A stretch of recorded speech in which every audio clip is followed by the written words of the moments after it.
Hi, I'm Catherine Bennett and welcome to the Cyber Chat Studio. In this episode, I'm joined by Adam Preis, Director of Solutions Marketing for ForgeRock. Thank you very much for joining us. I do have a couple of questions, but I'd like to introduce you to the studio if you want to say a quick hello to everybody. Thank you, Catherine. It's a pleasure to be here. Pleasure to be on this. Big fan of your podcast, so great to be here with you today. Fantastic, lovely thing. So before, I know we're here to talk about quite a few different things. Obviously ForgeRock, IAM, we've got quite a few different pointers that we're going to be running through. Before we go into that, I want to learn a little bit more about you, what you like to do outside of work. But I've got a couple of quick questions. So on to the first one. From a business point of view, what do you like to do outside of work? So have you got any sort of hobbies or interests, things that you kind of like to do outside of work that distracts you from obviously the tech? Well, my hobbies have changed recently over the last 5 years since I've had my first baby daughter. So now my hobby is to relax, center, and you don't have time. Enjoy. I don't have time, Yeah. but I mean, I guess I like to go swimming. I like to walk outdoors, and I like to travel, just to switch the phones off, switch the noise off in the mind. So. No clock watching or Teams calls or different bits and pieces to get onto. So it's quite nice. So more on to kind of you as a person. So name a favourite city. If you could go anywhere in the world, 5-10 days maybe, where's the one place that you would really like to go to? I guess the place that I've been to many times, I love Amsterdam. I love the architecture. I love the cuisine, the dining. I also love the collaboration, innovation. I do a lot of business out of Amsterdam with our partners and some of our go-to-market teams, and it's really exciting to see how they collaborate and how they actually innovate. So all rounder for me, I would say. Nice.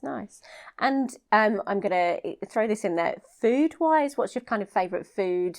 What's your go-to if you could have kind of one main meal? What would it be? Oh gosh, that's I love everything. I eat a lot. I guess given my heritage, I am a big fan of. I don't know if you know pierogi. No. Pierogi, it's a Polish dish. They're Polish dumplings, and Nice. they're filled with different things, things like cheese and onion and so forth. So I'm a big fan of pierogi, and my grandma used to make the best pierogi. So that's babcia's pierogi, always rules. Nice. So it's a nice family recipe that you're kind of taken down through, generations. Do you cook quite a bit at home or? Yeah. Oh, nice. Exactly. When I get time. Yeah. Tech is Outside demanding, children, I always Catherine. So. And the travel. So where would you like to see yourself in sort of 5-10 years time? And I know we're going to go through kind of more about your role and about ForgeRock and so on, but where would you like to, if perhaps maybe you might not have a plan or a goal, but where would you like to see yourself in sort of 5-10 years time? So that's quite a challenging question. Yeah. Gosh, this is going to get more challenging as we go. Or maybe even in the kind of shorter term, really. Some people only have really like a 6 months or a year plan, but kind of where do you think things are going more in sort of your direction in the future? Do you know, Catherine, I think for me, it's I've got a slightly different attitude. I used to formulate 5-year plans, and then I realised the 5-year plans rarely come true. For me, it's really about being attuned to your surroundings and being reflective on what really engages with you.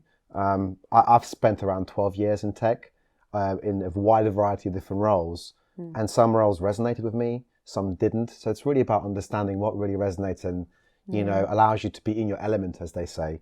To really fly high. Yep. So I guess in 5 years I would see myself in marketing. I think that's a real good niche for me. I love doing public speaking, so I travel quite a bit on a speaker circuit.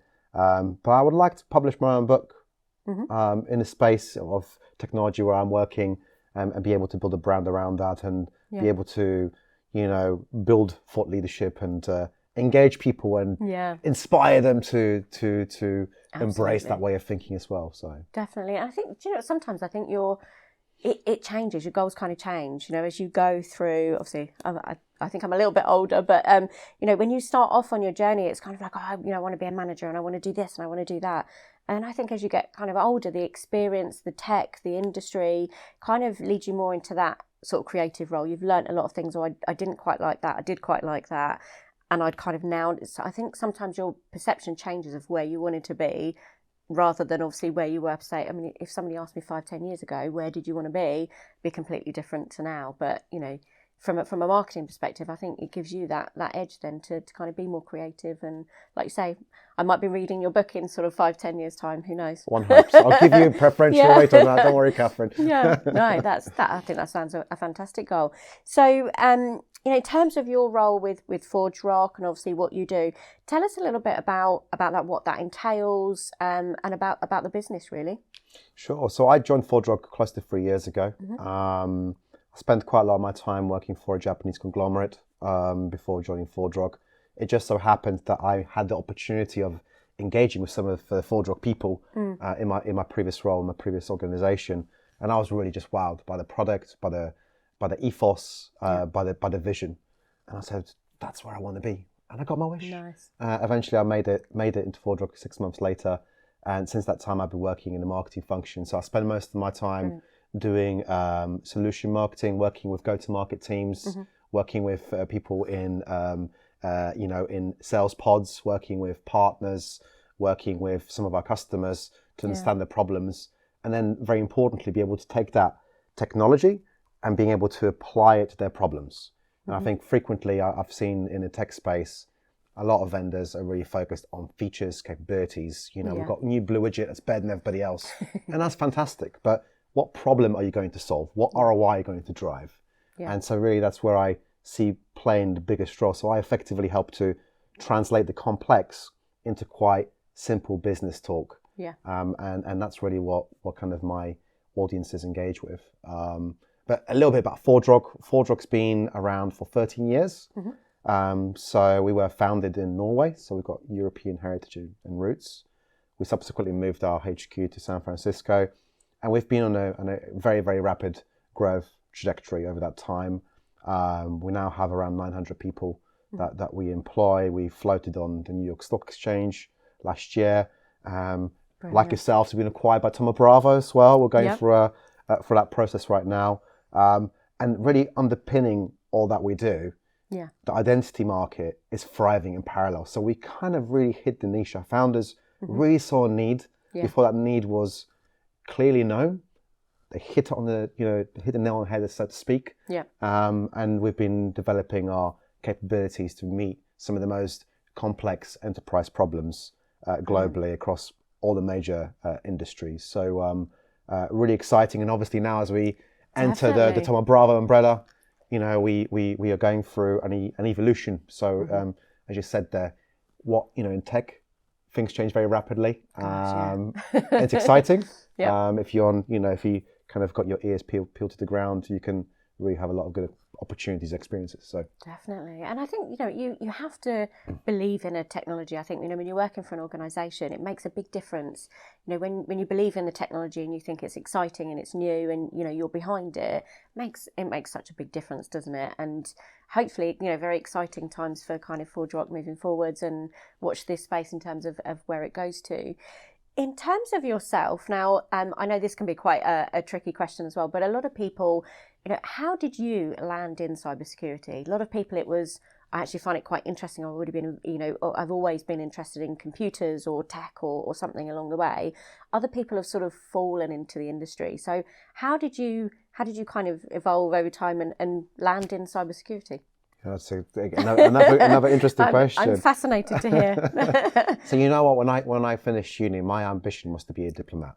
So I actually got a job at the Foreign Office, Foreign and Commonwealth Office at the time. I thought, I'm going to travel the world, and and I realised that for me was a bit too slow moving a world. I wanted to be a more dynamic, innovative setting. But I was always very, very committed to driving customer value, to engaging with customers, understanding what customers really need. And so I spent quite a few years working in public sector in the UK. Also did a stint in the third sector. And it just so happened that a big Japanese conglomerate was looking for somebody to help them run this big healthcare innovation program. They were rolling out big digital services in the UK. So I joined with that kind of user-centric mindset. And then before I knew it, I was working biometrics, pioneering biometrics. All of a sudden, segue into identity, and I made my way into ForgeRock. So I never had the intention of, hey, I want to work in cybersecurity. It kind of fell into it, but I fell into it because I was always really eager to work in a fast-moving, innovative environment that's really kind of customer-focused. And I kind of got my wish because ForgeRock is just that place. So, exactly what you wanted. It's difficult, isn't it? Because a lot of people, some people say, well, I want to be a teacher, or I want to be this, or I want to be that. And it's quite clear they have in their mind what they want to do. So I don't think I've ever heard anybody say, I want to be in cybersecurity when I'm older, I want to do this. There's normally something that kind of, draws them into it, or they know somebody perhaps, or like you said, it's kind of been a route that's evolved over time. But it's interesting to hear how people have kind of got into the industry. And I also think it's one of those things that once you're in the industry, you don't tend to leave. You just kind of, a lot of people tend to move around, don't they? It's, once you've worked for one company, you kind of go on to the next and so on. So fascinating. I love how you've managed up in the space. So acronyms. This is kind of where I'm going to start. Acronyms, so much of the time we talk about in the industry, everything is abbreviated. Sometimes, what we say for one company is an acronym for a different one. So we're going to talk about IAM an awful lot today. Tell me a little bit about, obviously, one, what does it stand for? What does it mean? And I suppose more importantly, what is that importance to do with obviously ForgeRock? Yeah, sure. I mean, so IAM stands for Identity and Access Management. It's a term that's been used extensively, particularly over the last 7 to 8 years. And actually, interestingly, when ForgeRock was founded, IAM as a term did not exist. It was just a question of logging into a system, mostly a website. So, ForgeRock and other players in the market pioneered that. So identity access management is really concerned with, I would say, 3 things. The first thing is secure access to applications, systems, and data. I guess the second one is the identity management side of it, how identities are managed across the entire life cycle.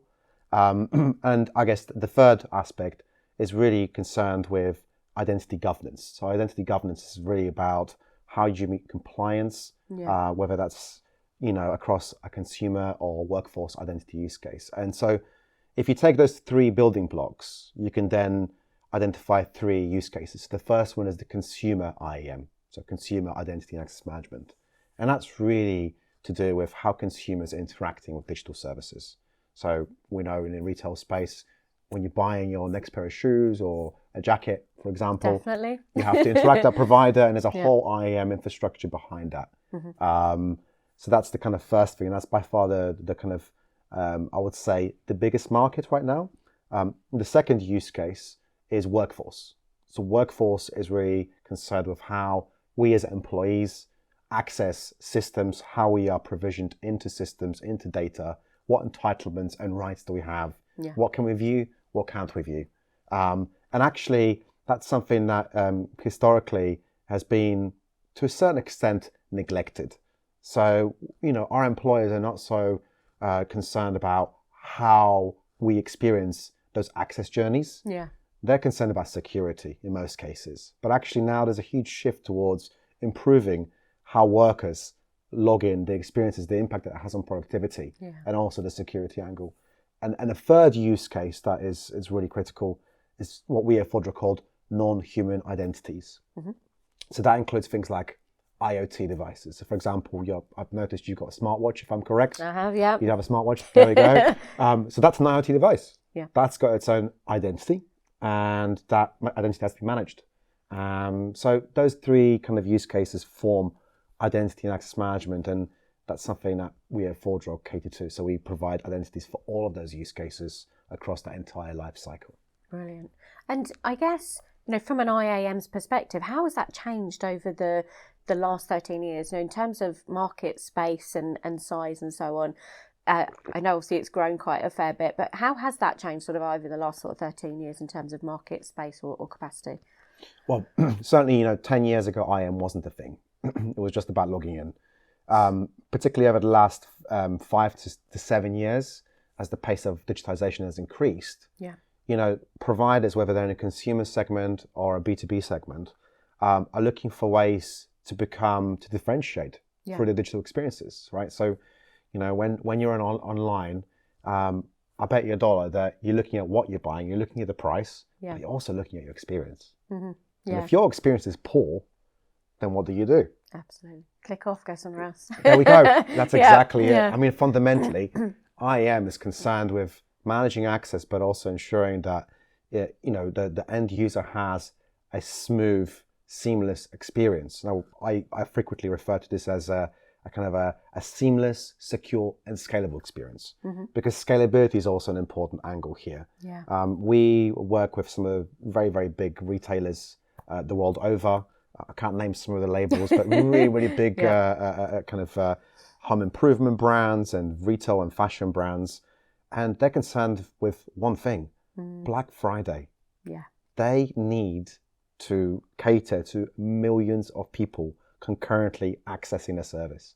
So that scalability and performance component is really, really important as well. But obviously on the security side, security has been really, I would say, the traditional route for IAM, because it's really about ensuring that the right person has access to that resource, that system application. And at the same time, we're trying to mitigate malicious actors from accessing those resources. So, when we speak to our prospects, our customers and partners, and I do a lot of, as I mentioned, speaking when I'm out there on the stages, you're speaking to people about security, you're speaking to people about customer experience, about performance, scalability, transformation. So it's a really, really big space. Yeah.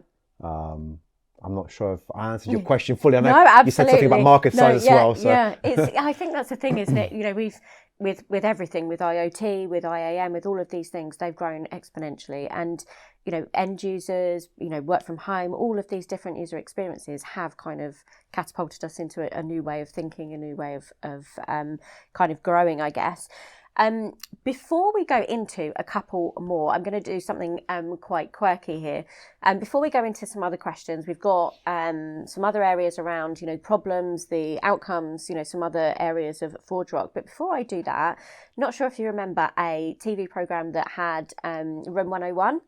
And it was basically having a bin that you kind of take all of the things that you don't really like, picking 1, 2 or 3 of those and actually putting them in the bin and kind of having a little bit of a grumble about it. So I've actually got the cyber chat bin that I'm going to introduce to you. And I'm going to get obviously one of our guys to bring this in for us. Oh. It's a little bit bigger than I kind of anticipated. That is a big bin. It is a very big bin. I think we need it for cybersecurity. But out of all of the things in this industry, and I know quite a few people have quite a few pet hates and bits and pieces, but I'm going to give you one of these cards. There you go. Thank you. And I'm going to give you a pen. And basically, I'm going to ask you, I'm going to ask you for 3 things in the industry that you would like to put in the cyber chat bin. And the reason for that, again, we'll discuss obviously what those 3 things are. But I know, we'd like to have a bit of a grumble in the cybersecurity industry about things that we either find frustrating or that we don't like, or the things that we actually, perhaps maybe we're not using anymore. So I'm going to leave you to kind of write down those 3 things, and then we're going to pop it in the bin and we're going to discuss what they are. Love it. Okay, so 3 things. Okay, Here we go. Okay. Absolutely. And points for spelling. Oh dear. Well, these days we're not accustomed to writing with pen and paper, are we? So I'm learning that again. So I have such a list of things that I could put in that bin, but I'm gonna leave you to write 3 things down there. And you're okay if I use acronyms, right? Absolutely. Okay, good. Yep. Otherwise, we just need a bit of explanation. Absolutely. And it's hard. We're going through all of these things. I think sometimes acronyms, they do help, but they're just, we can go through them all. Okay, here we go. So shall I reveal? Yes, go for it. Okie doke. So I've got 3 things on my card here. Fantastic. The first thing is passwords. Yep. Second thing is tech-driven IAM transformation. Yep.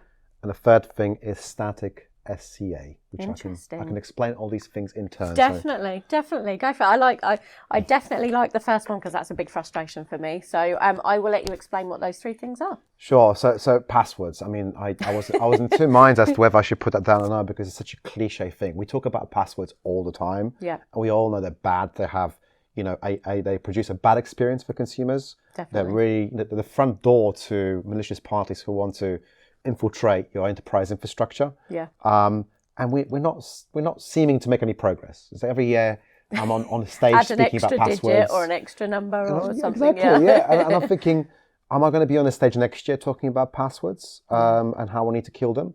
And so passwords need to go in the bin. And the really exciting thing is now that, I don't know if you know, but the FIDO Alliance. So FIDO Alliance has recently, last year, published its new passkey standards. So passkey standards really take passwordless technology to a new level. Yeah. Have you ever had this experience where you're trying to set up passwordless on multiple devices? Yeah. And I can't remember which one's which or what I've put or anything. Yeah. Right. It's a pain because there isn't a consistent experience across all devices. So with passkeys, you're effectively able to enroll one device and be able to use that on multiple devices. It makes it much more seamless, much more user-friendly. So I would like to put passwords in the bin, and I'm hoping that passkeys will help us do that. Definitely. So. I think it's funny the way that we've kind of gone from password was password hashtag or password 123, and then it's kind of evolved to more numbers, more letters, and so on. And I think it's everybody's massive. So I think you have a lot of people that will agree with you there on putting that one in the bin. So I like that. You know, the technology exists there, but we just need to. The difficult thing always with tech is not the tech. Yeah, is the people in the process. And we're kind of getting there. So definitely, I like that one. So that's the first thing. The second thing I've got is a bit more complex. So I've written tech-driven IAM transformation. So tech-driven identity access management transformation. And the reason why it needs to go in a bin is because historically, identity and access management decisions have been made in IT departments, and that is wrong. And actually, if you look at some compelling research from Gartner and Forrester, you're seeing that the buying committee is now changing. I mean, I think Gartner was saying there's 12 people in an average buying committee when it comes to cybersecurity software. And most of those personas on that buying committee are now in lines of business.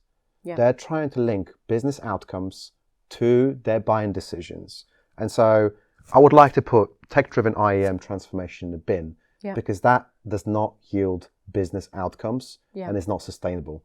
So I would actually advocate that we move towards a business-driven IAM transformation, which is really critical as well. Definitely. And do you know what? I think that's sometimes a big misconception with a lot of salespeople, obviously, when they're working through a project. They, gone are the days where you used to work with an IT manager or a security manager and talk through, features and functionality and benefits and bits and pieces. Now, obviously, you mentioned so many different people in that process, and it can be C-level suite, it can be technical, non-technical. There's so many different people within that kind of sales chain and cycle. So unless you are looking at outcomes or business-driven decisions or things that they actually need to do, you're going to find it very, very tough to actually put forward a proposal if you're not actually considering all of the different people involved in it. So I definitely agree. You've got some good points there. So I definitely agree with 1, 2. Let's see what you got for number 3. So number 3, I've written down static SCA. So SCA stands for Strong Customer Authentication. Okay. So you probably experienced that when you're trying to transact a sizable chunk of cash between accounts, and you're presented with a challenge. Yep. So in that context, if you've experienced that, what kind of channel does that normally work for? What experience do you have? What you asked to do? Just out of interest. Frustration. I think obviously you're normally doing that for a particular reason, either a big purchase or something that's quite important. So if you can't do those particular features, or if you can't do what it is, do you kind of move away from it? Or I guess for me, it is the main frustration, because if it's a chunkable size, it's normally for something that's important, I guess. But it's clunky by the sounds of it, right? Yeah, absolutely. I mean, in this day and age, you think, well, should it be that difficult? Yeah. And we should do better. Yeah. And we've, so as we know, particularly in the European landscape, the PSD2 directive and open banking have transformed how SCA is used to manage authorization of transactions, or to authorization of your third party, your data being accessed by a third party, okay, as an example. In most cases, that is what I call a static SCA. So one approach is delivered to everybody. So in this case, you'll get a push SMS, and you'll be asked to put that particular one-time code into your mobile app or into your website, or to plug that into a conversation with a call center agent. And everybody gets that same experience. Yeah. The trouble is that not everybody's able to engage in that channel through that means of engagement. And frequently people get confused, they get frustrated, they get locked out. Yeah. The recovery flows for retrieving access is very, very difficult. So for me, we'll need to put that in the bin because we're now moving towards, and technology is there to move towards a dynamic, strong customer authentication landscape where the technology recognizes which channel you're in, how you engage, and it serves you up with the appropriate level of challenge in the appropriate channel at the right time. And that's really exciting because the European Commission has just announced its PSD3 policy intent. Yeah. And that is going to revolutionize how SCA works within the EU landscape. So I would like to put static SCA into the bin for now, please. Definitely, I totally agree. I think everyone expects it now to be a lot easier than it actually is, isn't it? So anything like that where the user experience, doing certain transactional processes a lot easier, definitely the way forward. So brilliant, fantastic first three. So if you want to pop them in the bin. There's a big moment now. Take the bin away. There we go. Goodbye. nice first three. And it's difficult choosing, isn't it? Because I think sometimes there's quite a few different things that we kind of want to put in the bin. But brilliant, thank you very much for those. So I think that my next question. In the industry, we love a report or a statistic. We've gone for everything from, Gartner Magic Quadrants to all sorts of things. Now, the emergence of things like the hype curve, how important is that for companies like ForgeRock and yourself and kind of benchmarking technologies and tools? So can you tell us a little bit about things like the hype curve and obviously what it means to the organisation? Yeah, definitely. I mean, I would say that the hype curve is an input into how our innovation teams, our innovation labs think about IAM and the horizon that they're looking for to the future. So they're looking at, 5 to 8 year horizon, what technologies are coming on stream and how can those technologies be appropriately baked into the product roadmap, into the stack, and at what stage should they be released. And actually, the important thing is not just about the technology, but what business value is that going to drive? And that's frequently the most challenging thing. So if you look at, for example, the Gartner hype curve for digital identity for 2023, you'll see that there's quite a lot of technologies that have kind of passed the peak and are now entered this phase that they call the phase of disillusionment, I think, the trough of disillusionment, as they call it. And actually, most of the technologies in that space are associated with decentralized identity. Now, for me, decentralized identity is a really, really exciting space in identity, generally speaking. And if you look at, some of the most progressive and forward-thinking enterprises, whether they're in financial services, whether they're in retail and healthcare, they're already starting to look at where they'll land in the decentralized identity space. So it's incumbent on, leading vendors like ForgeRock to have an answer and have a solution. That might not necessarily be something that can be deployed and implemented straight away, but it's really a kind of an idea of where the market's heading. So to kind of summarize, I guess the hype curve is a useful input into thinking about that. Now, that's only one perspective, and everyone's got a different perspective, but it's still useful. Yeah, and it's fascinating because I think a lot of people, particularly in this industry as well, they do like to look at an analysis report or a research, white papers, benchmarking, all those type of things. So I think having tools like the Gartner Magic Quadrant or hype curves, things like that, it's actually quite nice to see where you feature, sometimes where you don't fit, because something like a Magic Quadrant kind of depicts, for this particular technology, these are the companies that sit there. And it's not always the case. You kind of might be slightly left or slightly right, or perhaps maybe there is a new technology that's kind of come on board, and there aren't enough technologies to fit in that space. So it's quite interesting to see where people do kind of fit, where emerging tech is, and obviously the emergence of things like the hype curve. So definitely interesting to kind of look at ForgeRock and obviously where you sit on that. The other thing for me is I think that, when we're looking at the problems around identity and access management, from an end user's perspective, can you give me a couple of examples of consumer identity use cases where, we're looking at IAM from their point of view? Yeah, certainly. So, I mean, I use my personal example here. Now, you probably experienced something similar. Around a couple of years ago, I opened up a a bank with a digital first bank. As per requirements, you have to go through KYC or know your customer checks and anti-money laundering checks. I was really frustrated because it took around a week for me to be onboarded into that experience. And guess how long I stayed with them? 2 minutes. Yeah, exactly. Yep. I mean, I wasn't prepared to tolerate a poor KYC check. And the really exciting thing is that identity sits behind all that, because identity enables you to integrate with third-party offerings right out of the box to be able to leverage biometric technology, other KYC technology, that you can bake right into your access journey that can take that onboarding process from days, hours to minutes. So that's just one example. But then once you get into that service, you want to be assured that your personal data, particularly if you go back to my example here of having a bank account, you want to ensure that your data is, protected. And with that particular bank, the only protection that they put in place is a password.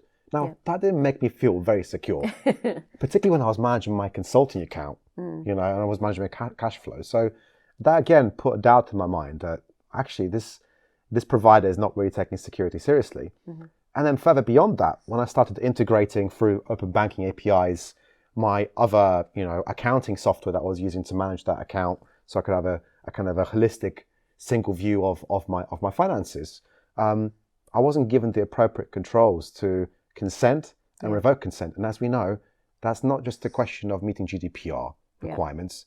There's a much bigger play here around what I kind of refer to as privacy-based trust. Privacy is not just about meeting compliance and regulatory requirements. It's also about giving the consumer a great experience, giving them trust. And what happens when you trust a brand?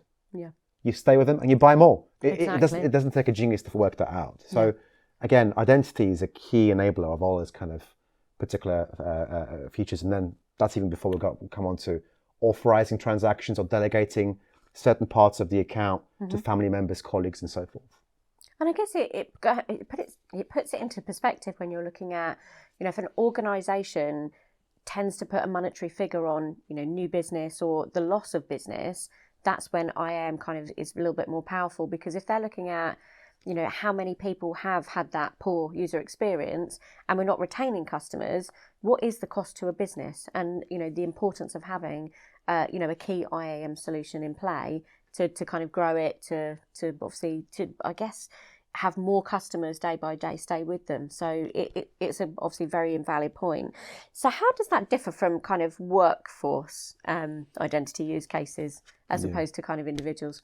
Well, that's again an interesting question, and because I mentioned before, workforce identity access management was really about making sure that you can log into your system, but if you had a bad experience, that's fine. You're an employee. Take it. Don't complain. You have no choice. But now, leading enterprises have realized as well that they can make their workforce more productive by, again, giving them a seamless, secure, and a scalable access experience. And also at the back end, there's much more to think about in terms of workforce, because as we know, as digital transformation picks up pace, third-party ecosystems grow at a rapid pace. So not only having workers access mission critical resources, but you've got partners, contractors, third parties. Now, what happens to the life cycle of those entitlements, of those permissions? Just because you're giving access to your boss's spreadsheet for an hour doesn't mean you should have it indefinitely. Is there a risk there? Just because you've got access to a particular part of Salesforce to perform a certain project doesn't mean that you should have access to that indefinitely. So that entire life cycle has been historically managed manually. And not only is that expensive, not only is that inefficient, but now we're at the stage where, there's a huge explosion of what we call entitlements. So entitlements are your access rights to different applications and systems, and they can no longer be managed manually. And that's really where things like AI and ML come in, because they enable you to identify the risk, the right appropriate risk, introduce role-based access, attribute-based access, and say, actually, Catherine, it works for a particular department at a particular grade, therefore she shouldn't have access to X, Y, and Z, because that is a risk. Oh, actually, maybe that's not a risk, so off you go. You might not even need to put a password in to access those applications. So I would say that the workforce identity access management and identity governance and administration, which sits with it, is really, really complex. But we're seeing that organizations are investing much more in that. And certainly in our conversations, we frequently start with talking about consumers and then say to the customer, okay, all of a sudden, give us an insight into your workforce access management. And all of a sudden, we'll find out that actually they're kind of light years behind. And so it's critical as well. It's interesting. You put in there AI. Everybody's talking about AI at the moment. I don't think we can have a conversation without mentioning artificial intelligence. So it's interesting, how we're bringing that into generating, more or better user experience, I guess, with using that. So what other problems do we tend to face when trying to build a unified view of identity on the dark web? Well, that's the thing. I mean, we have this phrase at ForgeRock. We call this building a single view of identity. And fundamentally what that means from a consumer perspective, if I'm a retailer and I'm trying to deliver hyper-personalized experiences to you through the channel that you're engaging with, I need to have a holistic and consistent view of your needs and which channels you're engaging with. Yeah, that's a single view of identity. Having that single view of identity allows me to hit you up with relevant hyper-personalized offerings. Okay, so that's what's happening in a good world. This is what we're trying to do. We're helping our customers build that single view of identity across all channels so they can deliver those personalized offerings. At the same time, on a dark web, and a lot of people tend to not think about that, don't they? Well, exactly. And the reason I was shocked about this, I'll mention this in a minute, but malicious parties on the dark web are trying to build a single view of identity as well. And we've recently seen a huge uptick in synthetic identities, huge uptick in AI-generated spoofing, so things like video-based, voice-based phishing. It's very difficult. It's very easy for us to, impersonate your voice, your look, through video, through your engagement with a call center channel. So, but this is the key thing. In order to impersonate you effectively, I need to go on a dark web and build a picture of who you are. Yeah. Build a picture of your identity attributes, of your characteristics. Once I have that information, a single view of identity, I'm then able to perpetrate those attacks quite effectively and hack into your systems, hack into your Salesforce account, gain access to your commercially sensitive data, or on your consumer side, access your bank account and transfer money out to my account. Yeah. Right. So that single view of identity is being stitched in our circles, but also malicious parties are building that as well. So, and it's quite scary, isn't it? I mean, I've seen quite a few videos of famous actors who've had, you would actually think it is that person, but then also they've reconstructed it in terms of, their look, even their mannerisms, and, as you've just mentioned, and even down to things like obviously language, type of language, all those things. So it's quite scary, I think, the ways that obviously we're using it for the good, but also some of the things that we're using it obviously on the dark web side. So it's fascinating kind of how IAM falls into that, really. It is, and I came across a tool recently. One of our senior distinguished sales engineers showed us this tool where you put in your email address, and the tool maps out all the breaches that email address has been involved in over the last 8 years, and it plots what identity attributes and what personal data has been exfiltrated, and to what extent is that picture well known. And actually, using my personal Gmail account, I mean, it would seem that most malicious parties have a full view of who I am. If they wanted to go after me, they could do very easily. Yeah, it's incredible, isn't it? Because we tend to think that it's not us, or and I suppose from a business point of view as well, you tend to think it's not like, they're not going to target us, but in actual fact, they're targeting everybody at all times. It's at such a rate, and there's lots of areas that we don't tend to think of. Going back to artificial intelligence, or AI, as we all call it, everybody's talking about it. Everybody's an expert at the moment. But I guess the thing for me is, can we talk about Gen AI as kind of like the emergent threat vector? What role does that play within IAM? Yeah, so I guess Gen AI has had a big impact on phishing. So phishing has become much more sophisticated. So actually, I say this as a marketer, the phishing copy is near indistinguishable from genuine copy. Yeah. And Gen AI has really, really helped to identify that. But also Gen AI can be used to create video and audio impersonations of the individual much more effectively. So we frequently talk about, that being a threat vector, but these threats have been around for a long time. It's just the intensity and the tooling has grown. Yeah. We like to think that we use AI and machine learning for the good, because on the flip side, we can use those technologies to identify what we call your access signals. So every time you try to access a resource, an application, or a system, we know what that is, and we can then introduce certain logic. Yeah. And machine learning allows us to build up a picture of what is legitimate and what might be deemed as an anomalous access request.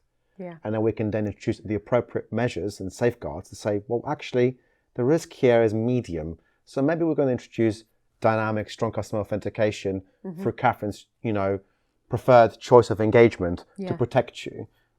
The risk might be low. So there may not be a need for you to authenticate at all. So I think this is what I frequently talk on stages when I do my public speaking. I say that AI could be a source for good and a source for bad. Yeah.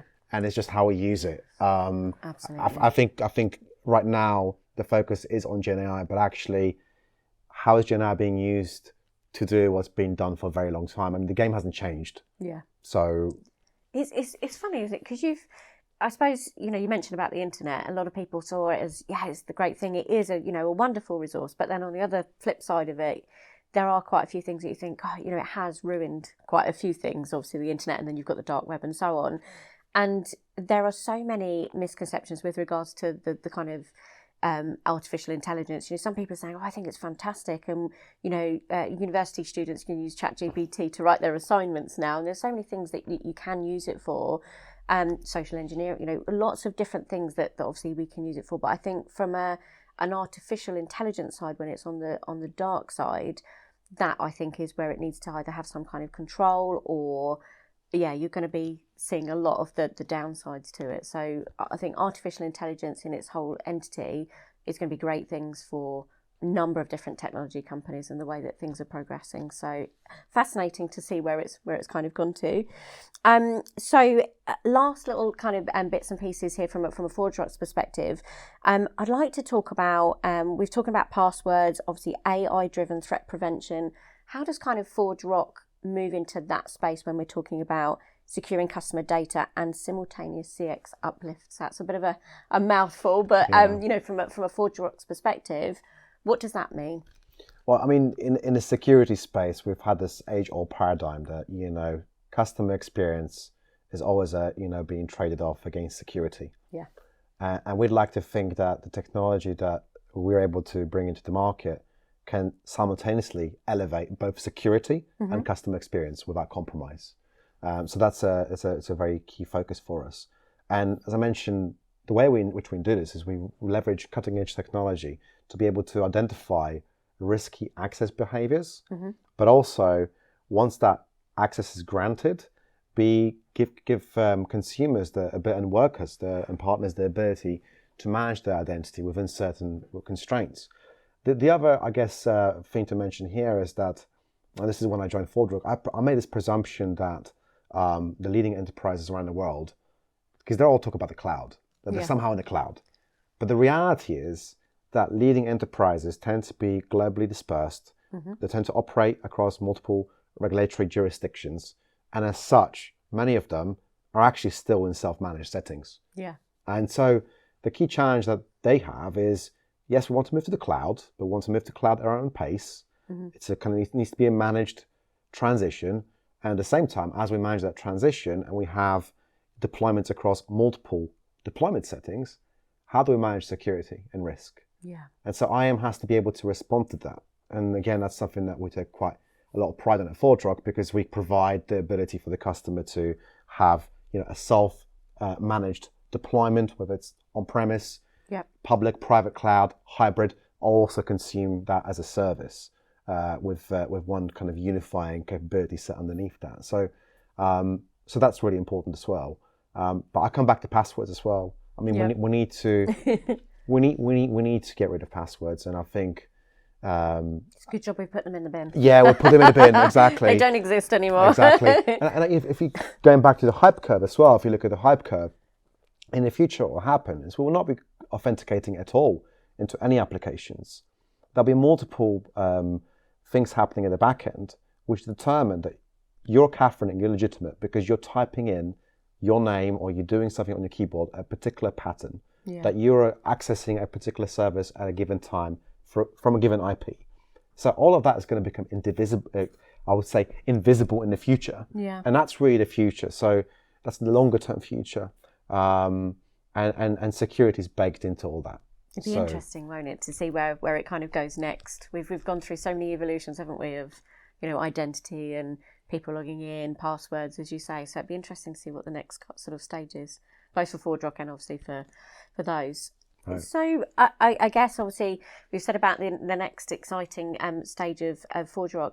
Are there any kind of announcements or anything that particularly from ForgeRock's perspective that you would kind of like to bring to attention to any of the readers or viewers or listeners out there, really? Well, I would say for me the key thing here is when as your listeners are listening, as your listeners are thinking about the IAM modernization process, the key thing to think about is how that is linked to business outcomes. So we at ForgeRock have developed something called identity outcomes. Mm-hmm. Identity outcomes are outcomes that a customer would get by employing certain capabilities in our tech stack. And those are in turn linked to business outcomes. So, I would recommend that, I guess that people think about that threading mm-hmm. and not just think about features and capabilities. I mean, those are equally as important. Yeah. But that entire thread's important. And to that end, we've commissioned Forrester last year mm-hmm. to run a total economic impact of the ForgeRock customer and identity access management, so CIAM for short, capability. And in that report, your audience will find a lot of interesting examples mm-hmm. of how modern identity can drive a huge uptick in engagement, a huge decrease in dropouts, loyalty, ROI, all things of that nature. So we're linking the business to the tech. So that's the one thing. The other thing that we're just publishing today actually is our consumer survey. Very exciting. There's some really interesting insights in there. And I saw this one interesting stat that really popped out at me, which says that 65% of consumers would actually be prepared to go to an alternative brand if that brand offered passwordless capabilities. So that's really interesting. Yeah. Exactly. So we've got that landing as well. There's a whole myriad of other things on our website as well that.